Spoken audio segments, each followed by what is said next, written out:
안녕하세요, 독일카씨입니다. 요즘은 가을이 점점 짧아지는 것 같아요. 벌써 엄청난 추위가 찾아왔습니다. 오늘은 오랜만에 부산 미래화훼단지에 식물 구경을 하러 왔어요.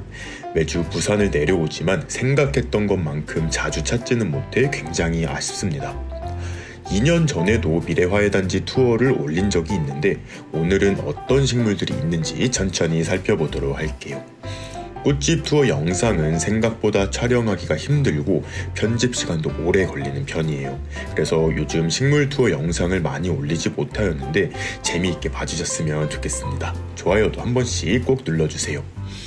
부산 미래화훼단지는 굉장히 넓은데 식물 구경을 하면 봤던 식물이 또 보일 때가 많아요. 조합원들이 많이 있어서 겹치는 식물들이 종종 있지만 식물의 상태와 가격은 조금씩 차이가 있습니다.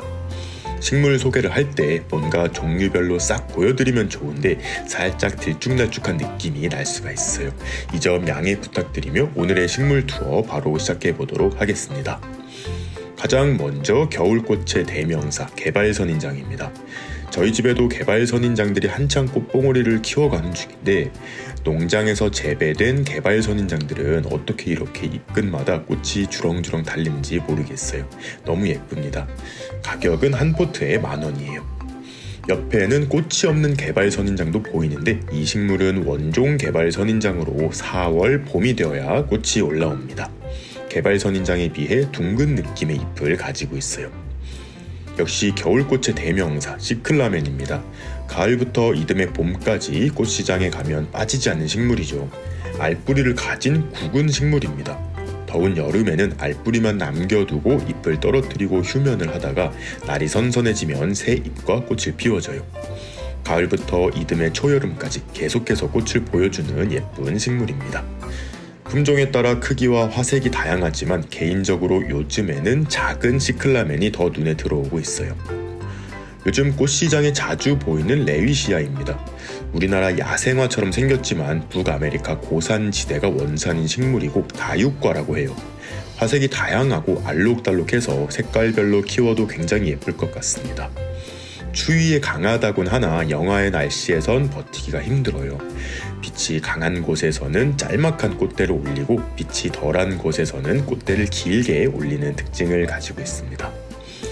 가을이다 보니 국화류 식물들도 많이 보이고 있어요. 강렬한 색감의 꽃을 피우는 이 식물은 홍화숙부쟁이입니다. 추위에 강해 전국 노지활동이 가능하고 다년생 식물이기 때문에 관리만 잘한다면 매년 멋진 꽃을 볼 수 있어요. 제 눈에는 쨍한 보라색으로 보이는데 여러분들에겐 어떻게 보이는지 댓글로 알려주세요. 대국입니다. 재작년에는 가든멈, 소국이 굉장히 많이 보였었는데 오늘은 대국 종류들이 많이 보이고 있습니다. 이 국화는 단순히 꽃만 즐기는 것이 아니라 분재처럼 수영을 잡아서 작품을 만들기도 하는데요. 한 줄기를 삽목하여 2년에 걸쳐 몇백 송이의 꽃을 피워내는 기술에 대한 영상을 본 적이 있는데 따라해보고 싶지만 엄두가 나진 않습니다. 순집기를 해서 대국이지만 살짝 작은 꽃을 여러 개 피우는 개체도 있고 한 송이 꽃만 남겨두어 꽃이 큰 개체도 있습니다. 그 밖에도 노랑, 빨강, 분홍 등 다양한 색깔을 가진 대국들이 있고 꽃잎이 오목하고 풍성하여 굉장히 화려한 느낌을 주는 대국도 있네요. 대국 옆에는 작은 꽃을 피우는 소국들도 있습니다. 가을이 한창이다 보니 대부분 판매되어서 엄청 다양한 화색의 소국을 볼 수는 없었지만 건강하고 풍성한 꽃을 피운 소국들을 볼 수 있었어요. 이 공간을 지날 때 진한 국화 향기를 맡을 수 있어서 너무 좋았습니다. 집에서 오랜 기간 꽃을 감상하고 싶으시다면 꽃이 피지 않은 봉오리 상태의 국화를 구입하시는 것을 추천해요. 제가 요즘 푹 빠져 지내는 부겐베리아입니다. 부겐베리아도 다양한 색을 가진 품종들이 있는데 여기는 기본적인 붉은 부겐베리아가 있었어요. 작은 모종들도 있지만 외목대로 키우기 좋은 개체들도 몇 있었습니다. 어느 정도 키가 커져 있기 때문에 시간이 지나면 목대가 굵어져 멋있어질 것 같아요. 키 큰 부겐베리아는 7,000원으로 메리트가 있었어요. 꼭 한번 키워보시길 바라는 식물 중 하나입니다. 다음은 지금 한창 개화기를 맞은 클리핑 로즈마리예요. 일반 로즈마리와 비교했을 때 줄기가 구불구불거리며 자라는 특징이 있어서 흘러내리는 수영으로 키우기 좋아요. 다른 로즈마리들에 비해서 꽃을 많이 피우는 장점도 가지고 있습니다.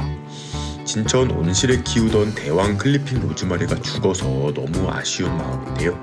내년에는 클리핑 로즈마리를 삽목해서 외목대로 키를 키운 후 토피어리 수영으로 만들어서 가을과 겨울에 로즈마리 꽃 사탕을 만들어보는 것이 목표예요. 얼마 전 영상으로도 소개해드렸던 보라삭소롬입니다. 이름표에는 바위 바이올렛이라고 적혀있지만 보라삭소롬이 맞는 것 같아요. 지금 집에 있는 보라삭소롬과 흰색 삭소롬이 흐드러지게 꽃을 피우고 있는데요. 확실히 재배 농가에서 키운 삭소롬이라 그런지 웃자람이 전혀 없고 꽃도 많이 피우고 있습니다.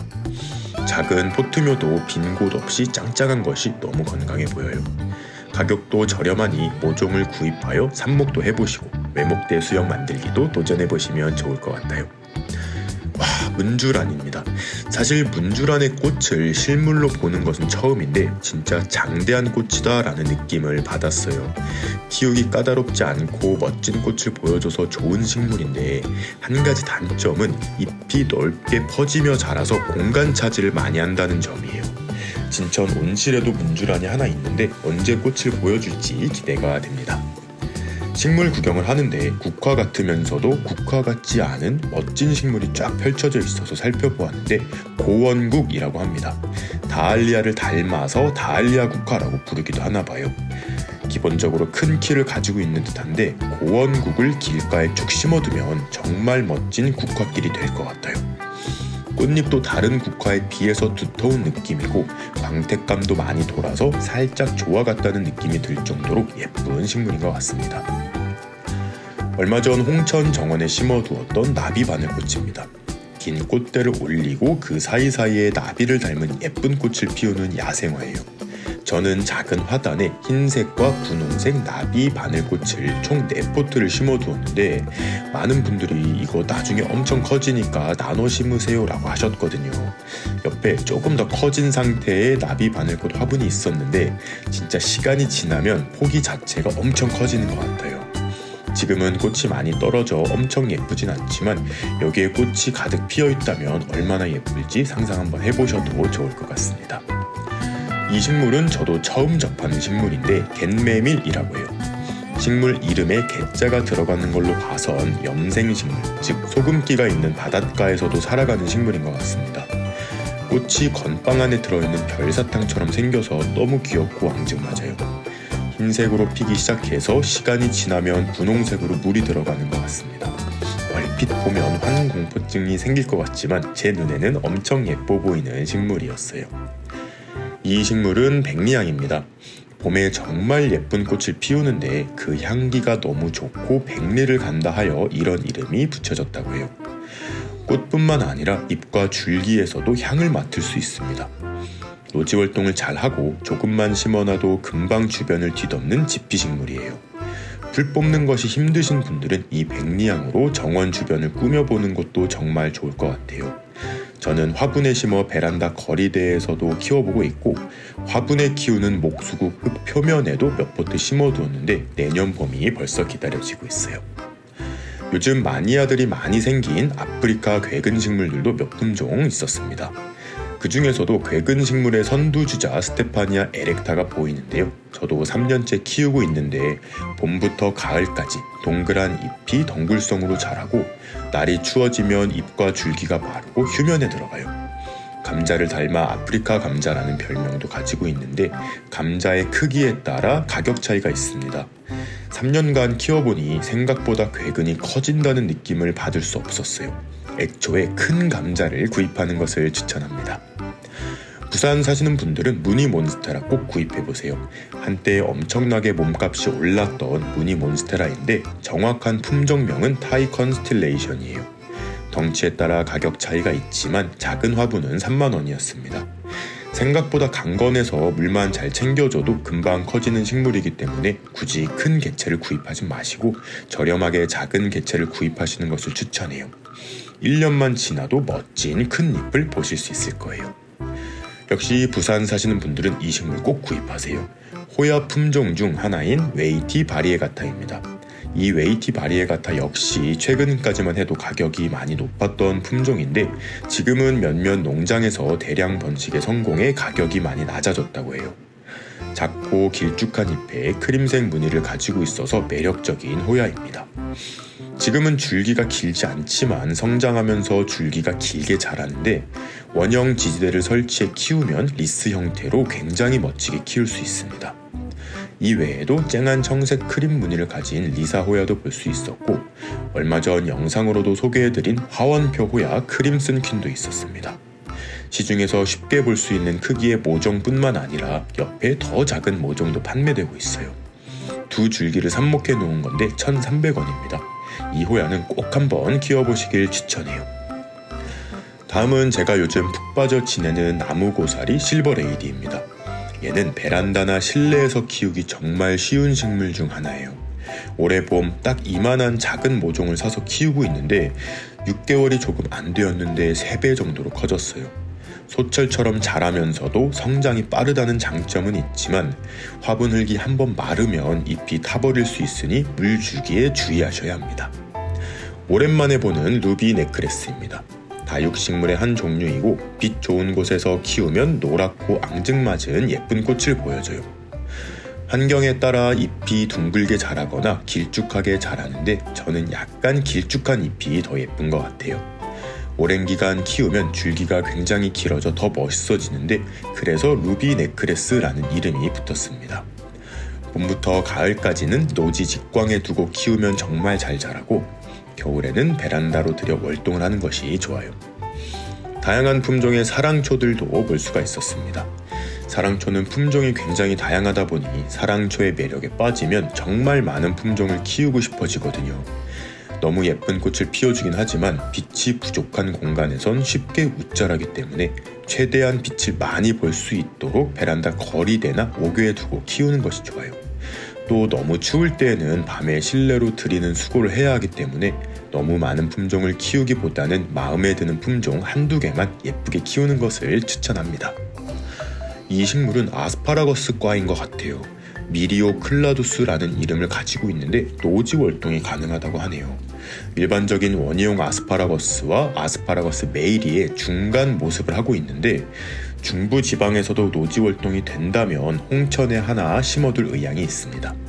작은 화분이 17,000원, 큰 화분이 40,000원이에요. 몇 해 전 선풍적인 인기를 끌었던 산세베리아 문샤인이에요. 처음 소개되었을 때에는 귀엽고 앙증맞은 모습만 볼 수 있었는데 지금은 성체가 된 문샤인도 판매가 되고 있습니다. 생각보다 다 큰 문샤인도 너무 멋있는 것 같아요. 특히 옥빛 색감이 큰 매력인 것 같습니다. 화분 한 개는 꽃을 피운 흔적도 볼 수가 있었어요.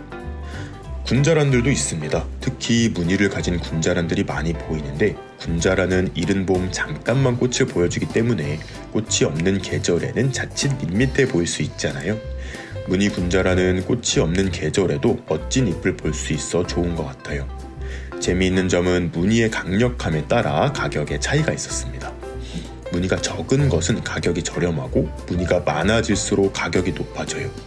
개인적인 생각으로는 무늬가 너무 많아 밝은 색감의 군자란보다는 초록 지분이 조금 더 많은 군자란이 키우기에는 훨씬 좋은 것 같아요. 목베고니아들도 정말 많았습니다. 많은 품종들 중 한눈에 들어온 목베고니아가 있었는데 바로 얘예요. 스칼렛 오아라라는 목베고니아인데 꽃 실물은 처음 봤거든요. 하얗고 커다란 꽃을 피워주었는데 얘는 꼭 키워봐야겠다고 결심했습니다. 아래쪽 큰 꽃이 숫꽃이고 위쪽에 작은 꽃이 암꽃이에요. 덩치가 커지면 더 크고 화려한 꽃볼을 보여줄 것 같습니다. 극락조가 꽃을 피우고 있어서 카메라에 담아 보았어요. 이름을 누가 지었는지는 몰라도 정말 잘 지은 것 같습니다. 상상 속에 나올 법한 멋진 불새의 모습을 꼭 닮았어요. 극락조 꽃을 보면 행운이 찾아온다고 하니 얼른 눈에 담아 놓으세요. 잎을 살짝 움직여 봤는데 진짜 새가 날아가는 모습 같네요. 미래화의 단지는 유독 난 코너가 잘 되어 있습니다. 그중 황금 호접란이 눈에 들어왔는데요. 가격도 저렴하고 무엇보다 지금 꽃대가 올라오기 시작했어요. 가정집에서 호접란을 키우면 딱 이맘때쯤 꽃대를 올리기 시작하거든요. 이 상태의 호접란을 구입하시면 내년 10월에 바로 꽃대를 올리기가 쉬워요. 가까이 계신 분들이라면 황금 호접란도 한번 키워보시길 바랍니다.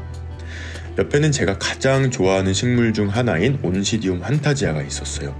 특히 다른 색이 하나도 섞이지 않은 순수한 노란 꽃을 피우는 이 품종을 정말 좋아하는데요. 올해 봄 환타지아 영상을 올렸는데 많은 분들이 구매처를 문의하셨었어요. 부산 계시는 분들은 얼른 데려오시길 바랍니다. 꽃이 너무 예쁘고 향기도 정말 좋은데 아쉬운 점은 이미 만개에 있다는 점이에요. 그래도 베란다에 두고 연중 키우면 딱 이맘때쯤 꽃대로 올려주거든요. 저희 집 환타지아는 이제 개화를 앞두고 있습니다. 조만간 집에서 키우는 환타지아 소식도 전해드릴게요. 오늘은 이렇게 부산 미래화해단지 투어를 해보았습니다. 제가 소개해드린 식물 이외에도 더 많은 식물들이 있었지만 오늘 딱 제 눈에 들어온 식물들만 카메라에 담아보았어요. 꽃시장은 매일 와도 판매되는 품종들이 바뀌기 때문에 매번 재미있게 구경하고 있는데요. 시간이 허락한다면 다른 꽃시장들도 열심히 다니면서 영상 담아보도록 하겠습니다. 그럼 오늘도 재밌게 보셨거나 도움이 되셨다면 구독과 좋아요 그리고 알림 버튼까지 눌러주시면 감사하겠습니다. 뿅.